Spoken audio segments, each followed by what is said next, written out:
Hello, everybody, and welcome back to another episode of the Impact Farming Show. Today, I have the always amazing returning David Derwin. How are you? Good afternoon, Tracy. Always look forward to these sessions, and they're always so timely because it's that time of year again when marketing is on the minds of many people who have just spent a lot of hours out in the field. So I'm looking forward to this session as well. A lot of hours and a lot of money putting it in the ground. So let's talk about Yes, how they can make the most out of it, right? right. Perfect. So, for those of you guys that tune in, you know David. He's commodity portfolio manager, Ventum Financial. Today, we're going to talk about a grain and cattle marketing update as of beginning of June. We're recording it. It's airing the week after. So, David, are you ready? Are you ready? Why don't we get Always ready. good, good, good. Before we dive in, for those of you, for those in the audience that don't know you, pardon me, David, I'm so darn excited to talk to you today. I'm just flabbergasted.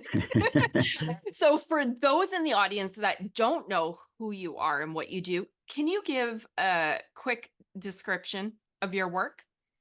Yeah, absolutely.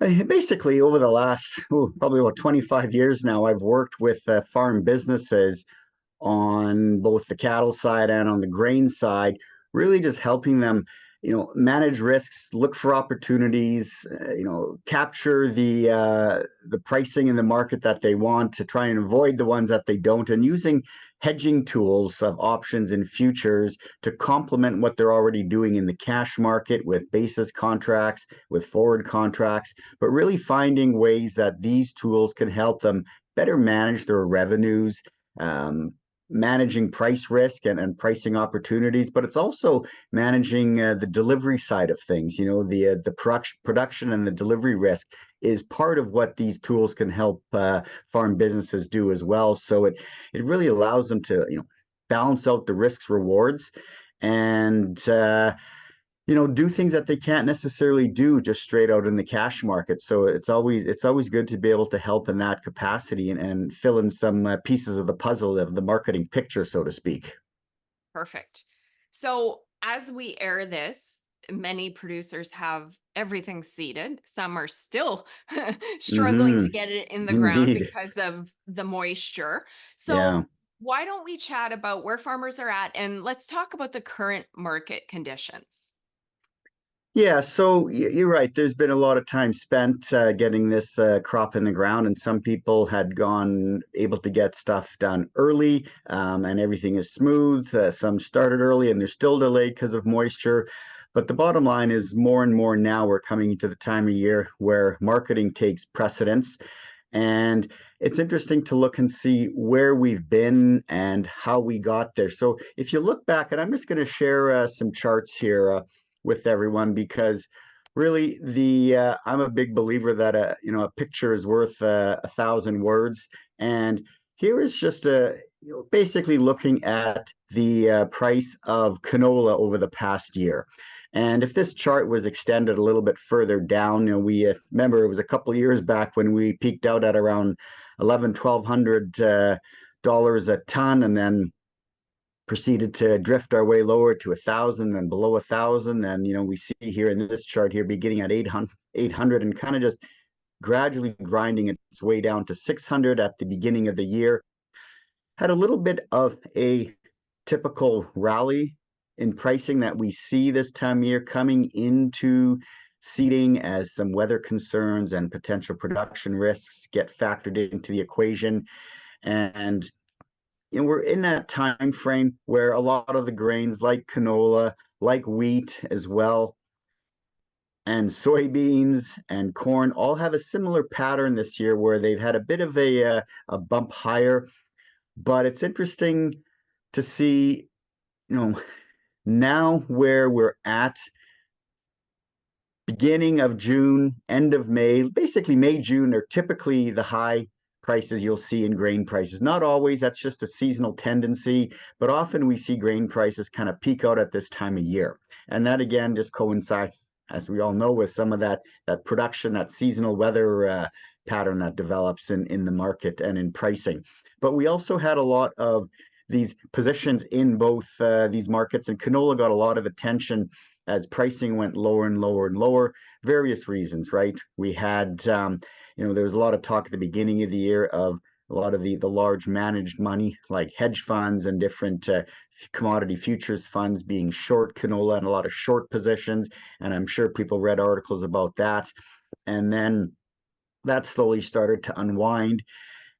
We can kind of see here on the chart actually coming into beginning of March when some of those positions unwound and pricing drifted a little bit higher. So it's brought us to the place where we are now, where yes, prices have been in a downtrend for the past previous 6, 8, 9 months. Bit of a spring type of rally that's developed. But essentially, as we come into this time of year, we usually peak out. So we want to keep that in mind as we go forward, that when we look at some longer term seasonal patterns, and this here is just a chart of what corn prices typically do over the course of the year, right? This is using about 20 years worth of data, and we can just see as we get into the middle of June, kind of where we are now, that pricing tends to find its highs and then drift lower into harvest. Same thing with soybeans. Again, these are tendencies. They don't happen every year, but it's something that we want to keep in mind that's developed as we've come off the recent lows that we found ourselves in since the beginning of the year. Okay, that's good. I like looking at that. Okay, so that's current market conditions. Did you want to jump into some more market outlook if you don't have anything else to add there? Yeah, and I think on a go forward basis, that where we are now is going to help define where we could be going. And of course, when it comes to these markets, more than any other, the agriculture markets, of course, they're so heavily influenced by what's happening with weather, right? And it's not just weather here, it's weather around the world, whether it's, more production or less production because of weather that developed down in South America for corn and soybeans.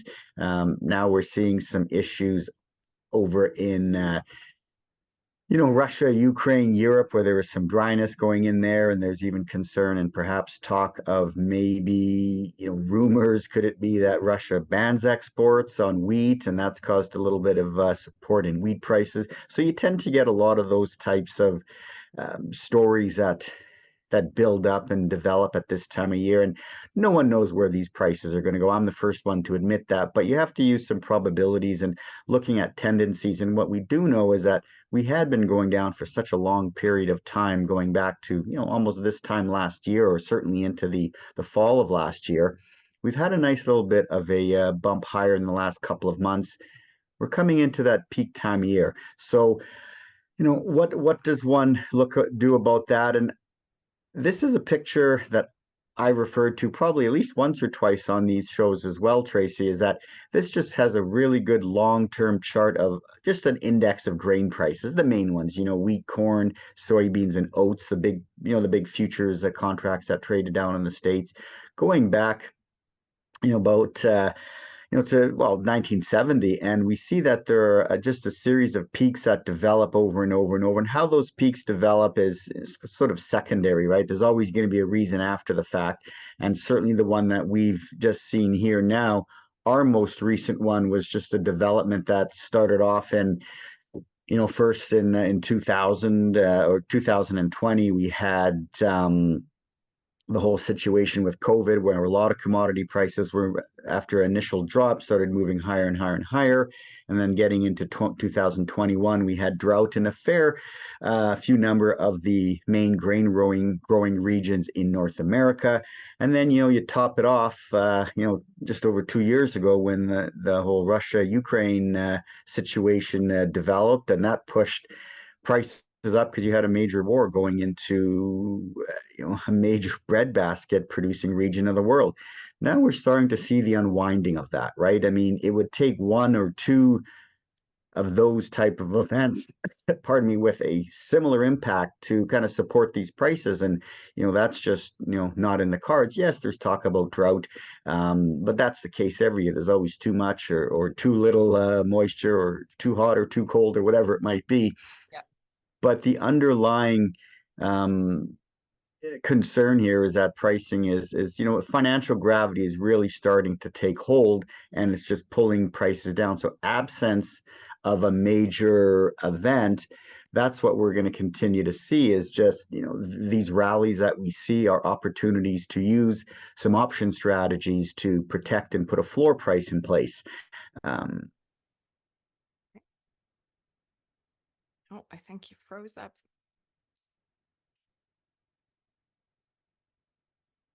Maybe there's some, you want to cover off some, certainly anything that you have that you want to sell, good to look at least a portion of it at this time of year, as we've had a bit of a rally that's developed. Okay. You froze up there for a minute, David, but I think we caught you there. Okay.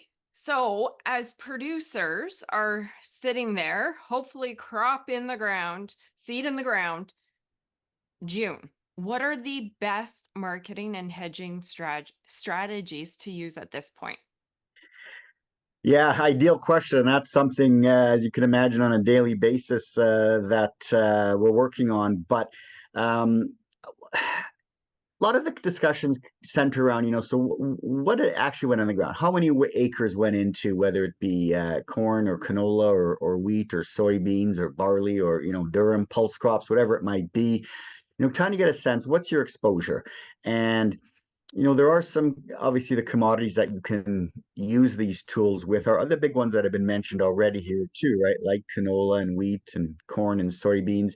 And you know, there's always an element at this time of year where there's some initial pricing that's done with the end buyer, just basically a deferred delivery contract, pricing in some, forwards. Maybe people look at doing, just a basis contract if basis levels are particularly strong, but usually at this time of year, they're not. So what I find is, as a way to complement and augment what they've maybe done as initial round of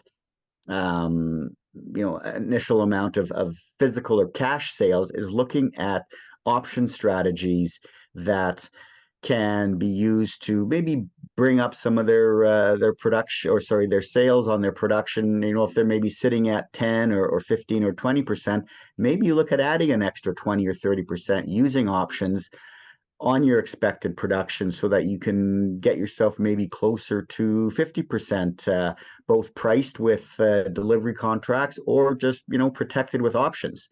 And, that's a nice world to live in, because, you've got half of your expected crop, covered. You've got the revenues protected on that, but you still have the upside, not just on the amount that you've covered with options, but of course, what still is unpriced.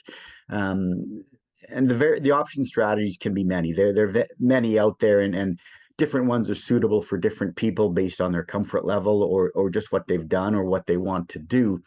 But certainly throwing options into the mix and of the marketing tools that you use is great, because you get the downside you need, but you get all the upside. And just as importantly, this early in the marketing year, you're not locking in your production and promising it somewhere where, if you do get lesser yields or hailed out or dried out, whatever it might be, you're not sitting there going, oh no, I don't have enough to deliver now. Right. So those all come into play, but the strategies all have the same end game: is let's put a floor price in place on your production, but give yourself that upside potential if prices do rally, and all without having to commit any more grain for delivery, which is what often stops people taking advantage of high prices, is because it's not the good time to do it, because I don't know what my production's going to be like. So here's a solution for that. Excellent. And I think that wasn't last year, right? That was the year before, where a few people got stuck on their contracts, right? Right. Yeah, a lot of buyouts, and Yeah. it's interesting you mentioned that too, Tracy, because just as you can use put option strategies of various kinds to hedge that downside, there are also times too where you can use what are called just call option strategies to defend against some sales that you made. Where I had a situation now where someone was involved with a contract with the elevator, and it basically, as prices went up, it caused the grower to sell more and more and more grain into the contract, which is good. But then all of a sudden, he got a surprise that he was sitting there and he was 80% priced on his canola, And this early in the year, that's not a good position to be in. So we use some different strategies to at least protect that, so that if prices did go up dramatically and he had a poor crop, at least he could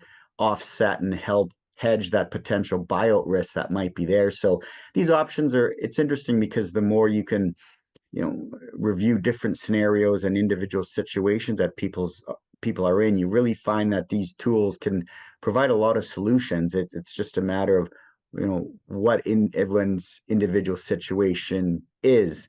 But but yeah, they're an ideal tool for having that flexibility. I love it. And David, here I go. The same line that I say about the same time we always talk. So if somebody's sitting there and they're going, put, call, hedging, what language is this guy speaking? Because a lot of us, we don't understand this. This is lingo. This is what you do. This is what traders Right. do. So they can call you and just say, here's where I'm at. Here's my cost of production. This is what's seeded. Help, right? Absolutely, yeah. And that's a common process, right? Is some of this, options and futures, especially options too, are a little bit different, but it's like anything else. I mean, everyone's very familiar with the concept of insurance. I mean, look at how much money gets spent on crop insurance every year, hail insurance, insurance for your buildings and your equipment and so on. It's really the same idea where you want to protect the value of your asset and still be able to use it and benefit from it, the upside of it going forward. So it's always getting a little bit more comfortable and confident in the process, and that's where these, where the relationships start, is being able to get that process in place, so that when you're ready to use it, or when the markets are dictating it, or really offering you an opportunity, you're ready to go. But yeah, so there are places you can go to learn a little bit about them and how they work, but we're all human, right? So you learn by doing and getting your hands in there. So I like that. And I say the same thing. I should record this and insert it into every episode and just like put the right colored clothing on me because I say it. And I say it for a reason because I don't know. I tend to be somebody that prides myself on being smart about what I do. And if I don't know, there's that natural, well, I don't want to reach out because then I seem like I don't know anything. So I always throw myself under the bus this time, every conversation, because we shouldn't be expected to know everything all the time. no, no, and that's it. And I think it's the same thing. If I tried to go out and fix a combine, or try and drive it around a field, or trying to figure out what the seeding plan should be, and listen, I mean, I'd be lost too, right? I mean, there's a lot of very specialized and expertise needed in any farming business, and that's where you just become part of the overall team that that any business owner is putting in place to help him.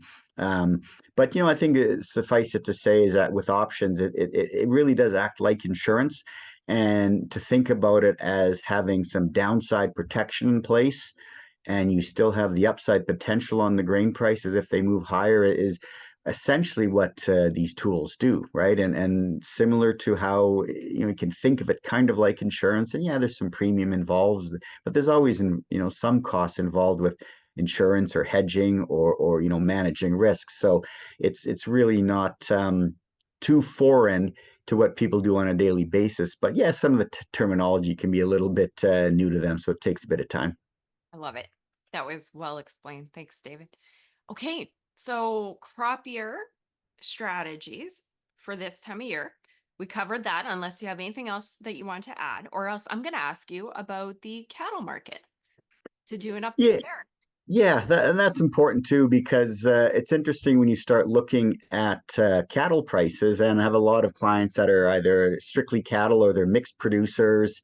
And cattle prices to me remind me a little bit again of where, maybe canola was when it was sitting at around 11, $1,200 a ton. I mean, cattle prices have moved up dramatically in the past, 3, 4 years. And we're sitting at levels that we haven't seen in probably about 10 years now. And you look at these prices and you would say to yourself, well, why wouldn't I protect up at some of these levels? So if we want to take just a quick look back at what some of these cattle prices have done, you can see pretty quickly that, this is just feeder cattle going back to 1972. Okay, so you've seen a couple of periods of time here where we had a very dramatic move higher. We're in the midst of one right now.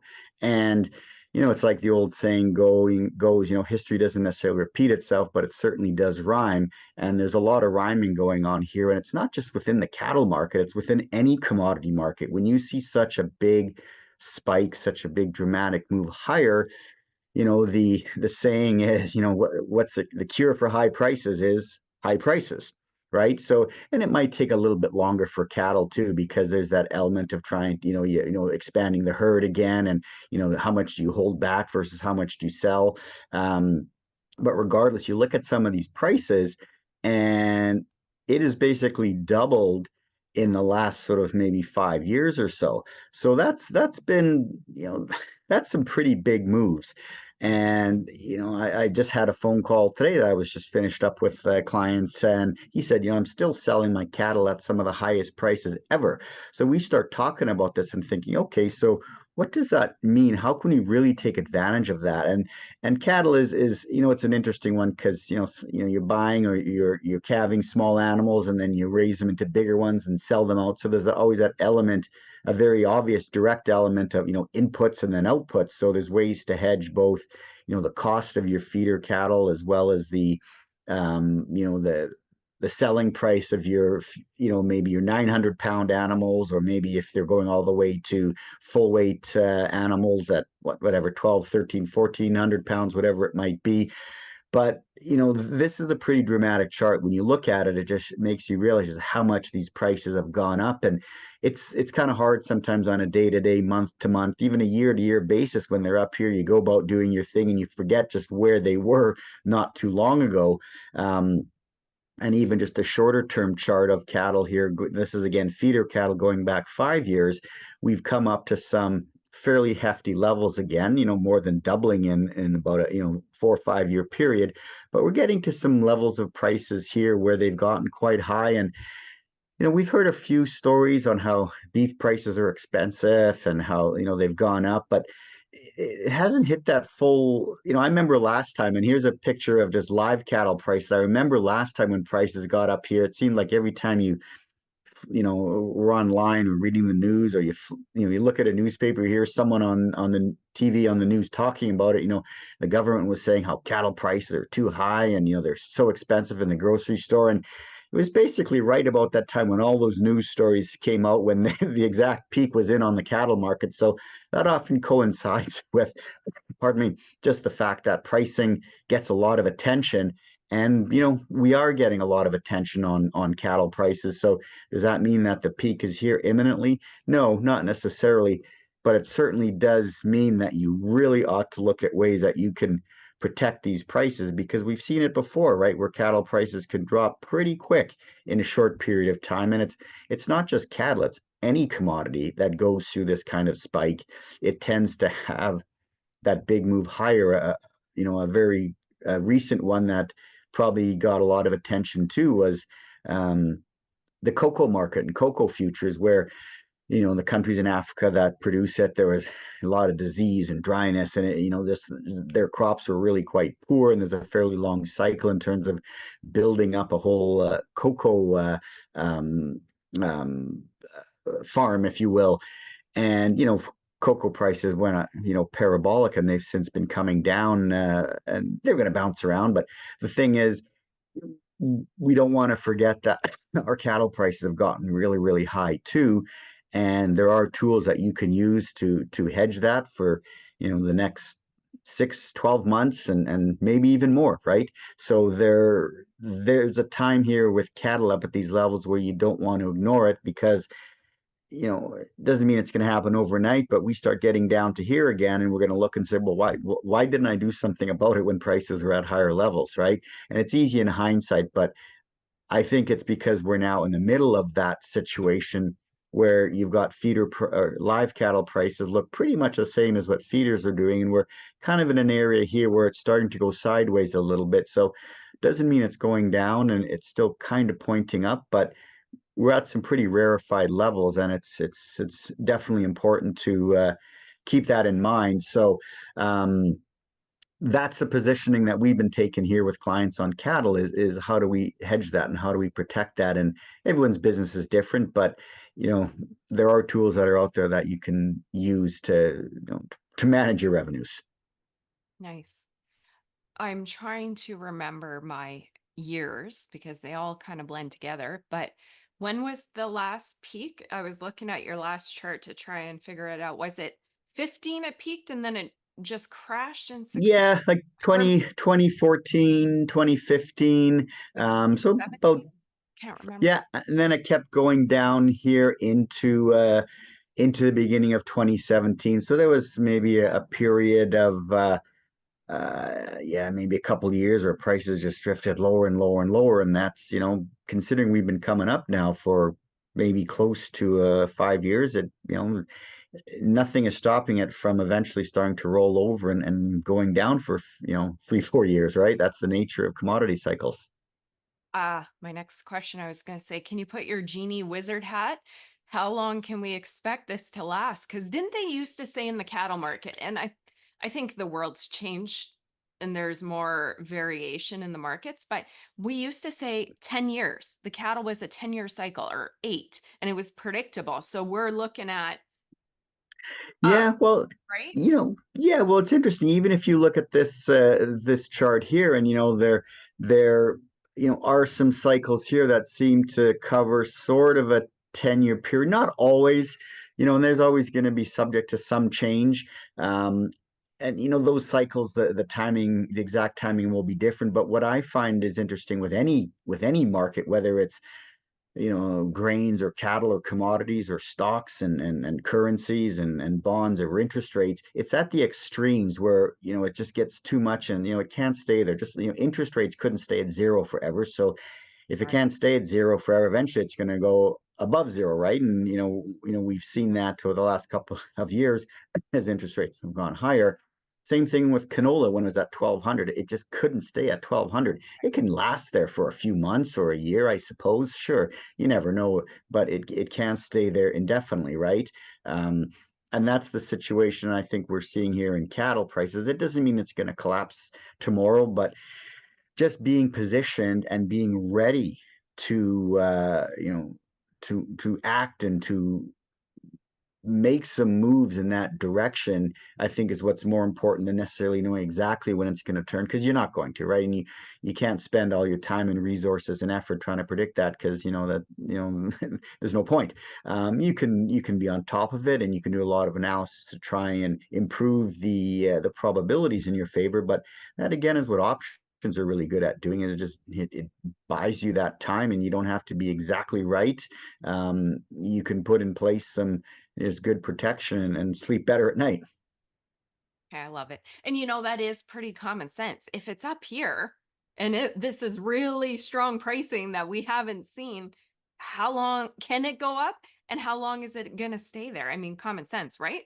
Yeah, Something, what's the yeah, saying? Something's got to give eventually. yeah, that's right. Yeah. Right? And we've seen it here once already, where cattle prices had a big drop down and they recovered a little bit, but we're kind of drifting. So it could be a situation where maybe we go sideways for a little bit and then it drops, right? Or markets are, again, they're not going to do follow the exact same pattern every time, but yeah, pricing is high. I mean, you go to the grocery store and you can see it most, very obviously, right? So eventually that kind of situation can trickle backward, right? And that's going to be part of the driver in the process too. If only it was that predictable. Wouldn't that be just amazing? I guess you wouldn't have a job. Life would be boring. If it was just Yeah, so that's right. predictable year by year, it'd be like, okay, this year we got to do this. Yeah, yeah, Uh, that's it. Yeah, if only, eh? yeah, but then, like you say, it wouldn't be.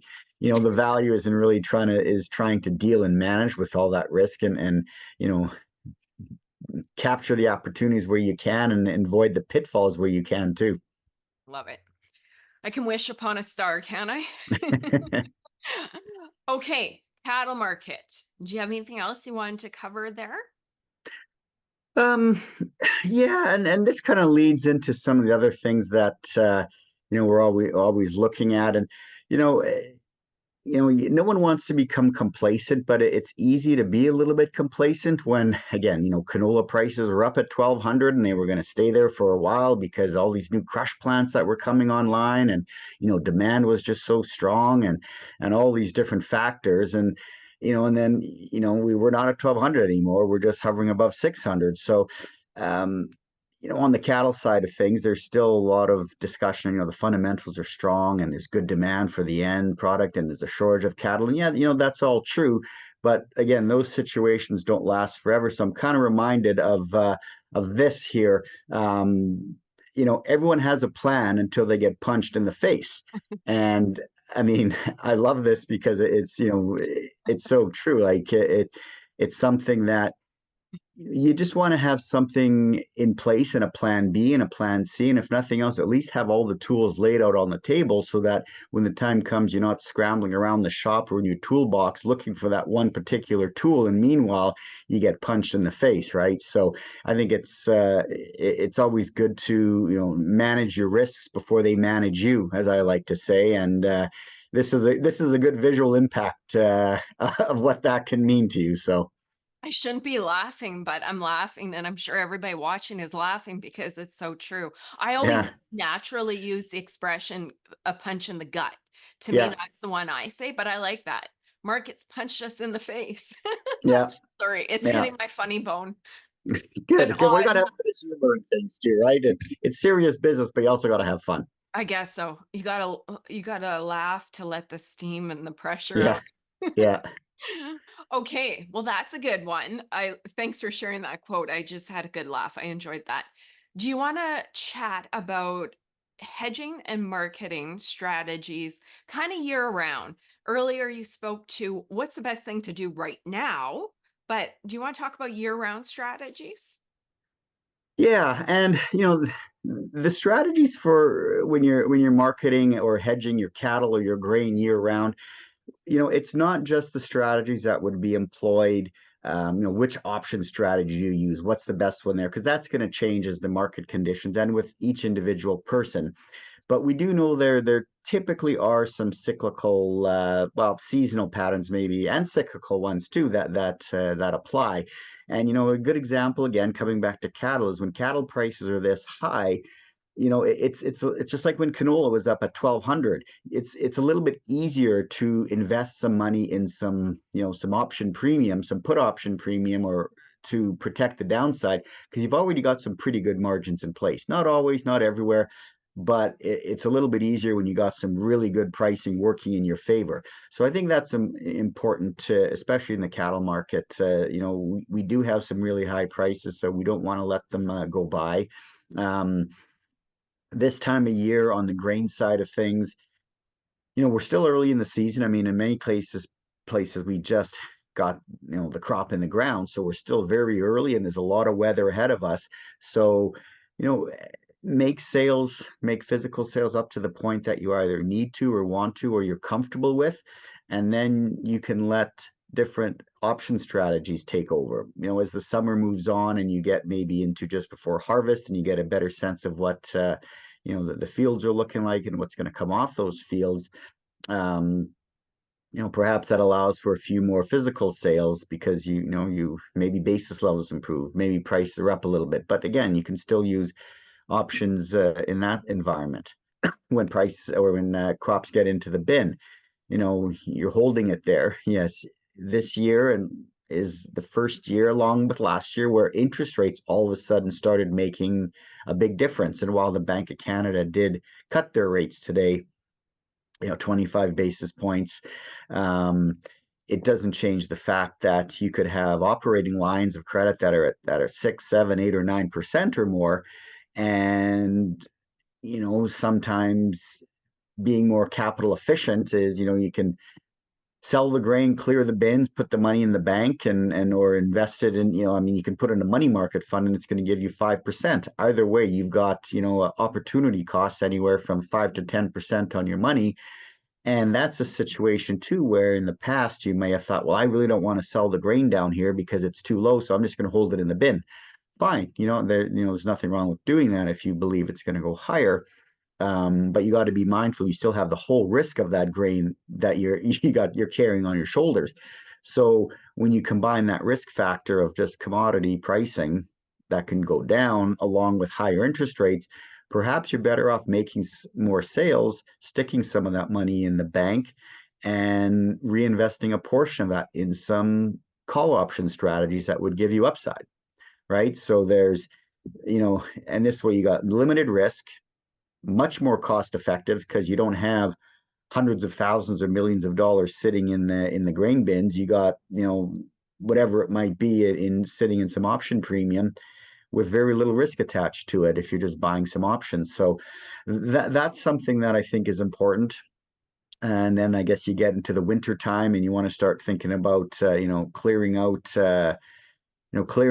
a little bit more grain. Maybe you need some cash flow for different bills to pay. So, how does that coincide with potential option strategies? So, year round, there's really, I guess at the end of the day, I find the more I get the opportunity to discuss these things with clients on a very regular basis, I think is the key to having a good marketing strategy. And whether it's with your cash grain advisor or someone like myself on the options and futures side, I've kind of got my own set of points that I'm just going to share as well that really help guide the process throughout the course of the year. And so you don't get punched in the face. I was going to say your advice is get punched in the face. No, so you don't get punched in the face. This is what I really like to, bring across to people who do have a hedging account and they want to really use it in conjunction with what they do on a daily, weekly basis in their physical world. I always ask people, keep me up to date on what your physical sales are. What are your inventories? What's your seeding plans? And clients are great about that. They'll send me updates or a quick call or the first thing we discuss when we're on the phone is just where they're at. Okay. I've got some people that call me almost weekly, which is great. And sometimes it's a quick call. So, what, is there anything to do? I haven't done anything new on my side. And I'll respond with, yes, there is, or no, there isn't. And, and away you go. But at least it's a quick update. Or it could be, I just sold the last of my old crop canola. So, if we need to adjust any hedge positions, let's do that. So keeping me up to date is really important for both people, right? If you want to get the most out of the hedging process. And as as you're planning your sales over the whole crop year, you'll often get, texts from the elevators, or you'll see specials, or you'll discuss things. Give me a quick call. Let's see if there's a strategy from the options and futures world that might enhance some of those decisions, or maybe there's a better way to go about it, or maybe just the sale to the elevator is the best way to go. It all depends. And that helps you keep in mind too that these hedging strategies, they work together, right? They balance each other out, either replacing cash sales or smoothing out what you can't do in the physical world, you can often do in the in the financial world using options. I see this more and more, point number 4 here, where there's a lot of clients that are working with either cash grain advisors or a marketing coach or marketing consultant, whatever you want to call it. I find that they're great resources and they really have a good handle on what's happening in the physical realm of things, cash sales, what they need to do on their farm. So, let's get all on the same page, a conference call, Zoom meeting, whatever it might be. But if we can all get on the same page, it's going to be better at the end of the day for the farmer in the middle there that's running all this and trying to keep everything together and on the same page. And then finally, as always, just stay in touch. If you're driving from your farm in Saskatchewan to Alberta and you're on the road for a while, give me a quick call. Or if you're in the you're seeding and you got a couple hours, then again, it doesn't hurt to touch base to see where things are at and any kind of updates. But bottom line, the more you can be involved in all kinds of your marketing, not just how you use options and futures, but any kind of marketing, because it's easy to get busy in a month later and you all of a sudden look back and say, wow, where'd that last $100 of canola go, right? You get busy. So staying involved is important. So I think those are some of the key points that I really like to have in place when working with clients. So that to me makes for a really good year-round marketing plan is always keeping involved and keeping on top of it. It's fantastic. Thank you. I like those points. That was a nice guideline for farmers on how to work with individuals like you and their team, right? Yeah, exactly. Yeah. Perfect. Okay. If you have anything else to add, feel free to do it. If not, how can farmers connect with you? Well, really, the best way is to reach out, and I mean, I really like a phone call. You can get a lot covered in a phone call, and I mean, I'm here in Winnipeg, Manitoba, but I deal with clients, all the Ontario, all the way through to Alberta, and phone call or text us to connect is the best way to go. And my number is 204-918-2734. And call, text. You can always reach me on email as well. um but to me, phone call, I find that's the best way to go. We'll put that in the show notes. David, I have a marketing background, marketing sales background, and I just came up with a slogan for you. Okay, let's hear You, it. you might like it, your legal team might not. Don't get punched in the face. Contact David Derwin. Is that trademarked, or can I use that? It's pretty good, isn't it? Farmers, Yeah, don't get punched in the face. Contact yeah, David I Derwin. like that. Yeah. And Oh, my sometimes, and it feels that way sometimes, right? I mean, yeah. it's like, what, I had a target in for canola at 700, and it got to 698. You missed it by $2, and now it drops 50 or $60 a ton. It does feel like a punch in the face. So, so again, it's that's what the options really let you do, is just, give you a little bit more balance in the process. Yeah. You don't have to wait for that exact price. You can get a level that's really good, and if it goes up higher, great. You're going to be happy camper. If it drops lower, again, you'll be happy camper that you at least did something right to protect that. So I like that. Yeah, don't get punched in the face. That's great. Nice. Perfect, David. I enjoyed this conversation. I enjoyed the added humor as well. Thank you for your time and for coming on the show again. Well, thank you, Tracy. Always a pleasure. And well, let's see how the summer months develop, and we go from there. There's a lot of weather ahead of us, so it'll and a lot of price volatility. So let's be prepared and don't get punched in the face. I love it. You're using your slogan already. Thank Yeah. you, David. Thank you for joining us. If you like this episode as much as I did, like it, share it, and get it out there so other farmers can hear the information that David shared. Thank you, guys. See you next week. Bye bye.